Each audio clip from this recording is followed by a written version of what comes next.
Do you know how to get a friction saver up with the throw line? No. Okay, so that's the first thing I'm going to show you. Hello and welcome to climbingarborist.com. My name is Dan Holiday, and in this video I'm going to show my trainee climber Ollie how to set up a friction saver from the ground, then pull up his climbing line into the friction saver all from the ground. So I'm also going to give him a few little tips along the way which might be really helpful for you. So give this one a watch, and hopefully this will help any trainee climber out there.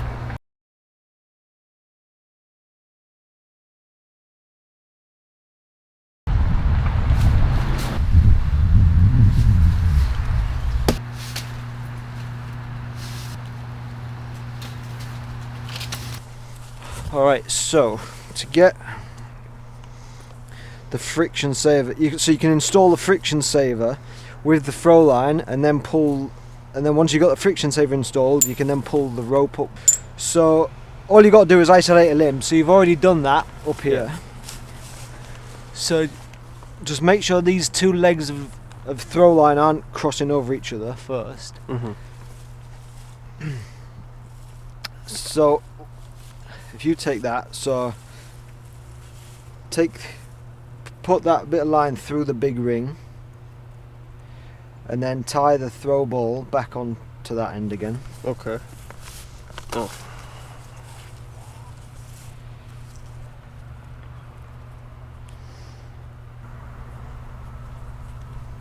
Okay, now grab that throw cube.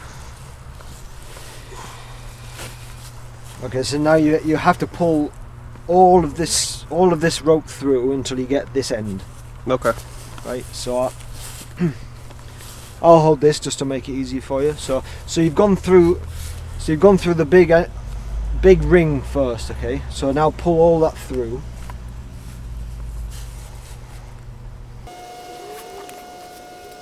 Also, to pull the whole line through, you can also hang the friction saver over a branch, low branch like that, and then just pull it all the way through if you've got nobody to hold it for you, because that's not very efficient, holding a friction saver for somebody else.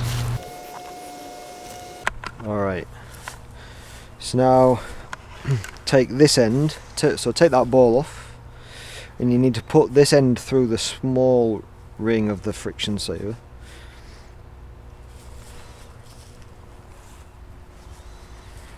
And then tie the ball back on again.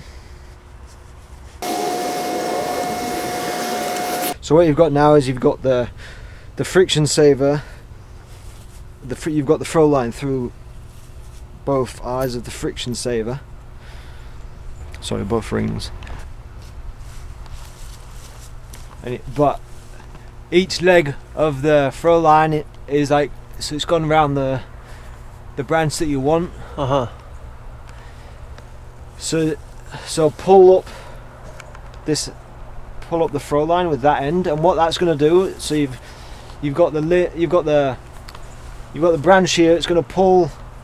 Yeah. It's going to pull a small ring over the top of the branch, and then they're going to join together, and then the throw line's going to be through both rings. So if you pull that up, you'll see what I mean when you. Okay. When you pull it up. So if you just keep watching, and you kind of just estimate the size of the limb with the prusik you have on there. It doesn't really matter. Okay. I mean, yeah, you got to adjust the prusik to make sure it's long enough, but it doesn't matter if it's too long. Okay. So you'll see as you keep pulling up. Right now you get to the limb and you just pull it over. Yeah, and like pull it. Yeah, right now you can hear the rings clanging together. So now let it down, but you've got to get the throw ball to come back like the same way. The same way as the throw line. Yeah. Okay. What? So you just need to get it swinging a little bit so it comes through that. Yeah, there you go. Yeah. Perfect.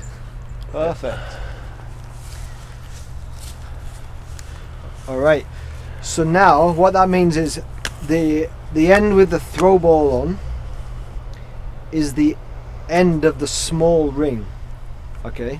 Because you had that was pulling up the small ring, and it goes over. So whatever end the throw ball is on, or as it comes down, that's the end of the small ring. You want to tie your eye of your rope on to the end, just came down, because then the eye of your rope goes through the small ring first, then it'll go through the big ring. So then when you come to retrieve it, the eye will go through the big ring first, which it passes through fine, and then you'll have the retrieval ball on, which will catch on the small ring. I didn't know. I just knew you could retrieve them from the tree. I didn't know you could actually set them up without going up and setting them up. Yeah, as long as you've isolated around a limb, you can set. So you cannot do that with this one. No, because I'm all over the place. Yeah. Right. Because this has a spliced eye on it. It's really tight to get it through the small ring. Okay. So the way that you tie this, you tie a clove hitch first. I always tie the clove hitch by the eye. Yeah. Is that not? You tie that as well, but you tie a clove hitch down the bottom. And at the top? Yep. So tie a clove hitch there, then you do, so a half hitch is just that. Yeah. Half hitch. So you tie a half hitch, then tie another half hitch. Gotcha. And then if you tie two half hitches next to each other, that is a clove hitch. So back to back, so you've tied a clove hitch like that. No way. Yeah. Two half hitches pushed together and you have a clove hitch? Yeah. Huh. Yeah. But then you can, what I do is I just keep doing half hitches.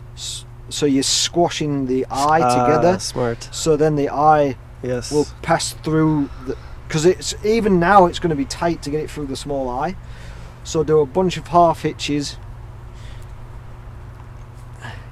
and it really pulls the eye as much as you're going to get it pulled together. So that should, I'll just do one more just to make sure, and with a bit of a pull you should get that through. So cool. if you want to pull that up,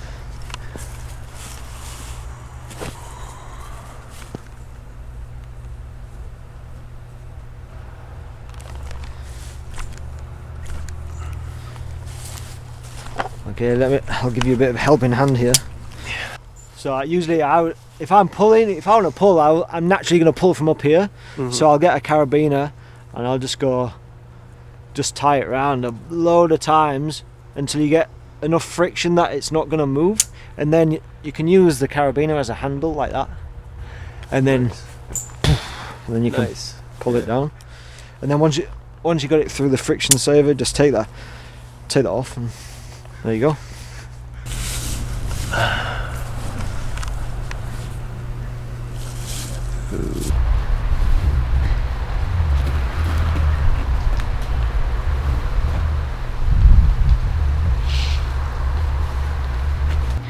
So now when you want to retrieve the friction saver, once you've finished your work, get your termination end and take a retrieval ball, girth hitch that through the termination end through the eye.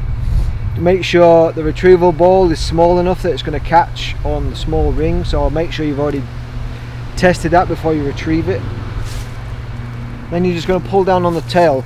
So there is an option to attach a throw line to this end of the eye, so you can bring it down retrieved in a controlled manner, rather than letting the friction saver bounce down the tree and maybe get stuck, maybe smash on the concrete on the ground or something like that. A lot of people, I'd probably say the majority of people with a ring will just pull it out and hope for the best. Retrieval, controlled retrieval is obviously the safest and most sure way that it's going to come down to the ground.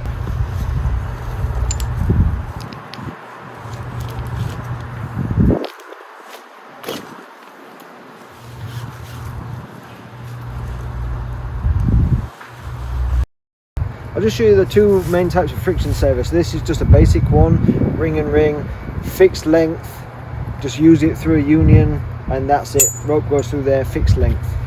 The other one is an adjustable friction saver, so same principle, big ring, small ring, but the small ring, the length is adjustable, so you can tighten it up through a union, or you can choke it around like a spar pole if you're using a cinching moving rope system around the spar pole. Can you explain again how the ball came down in the right? Yeah.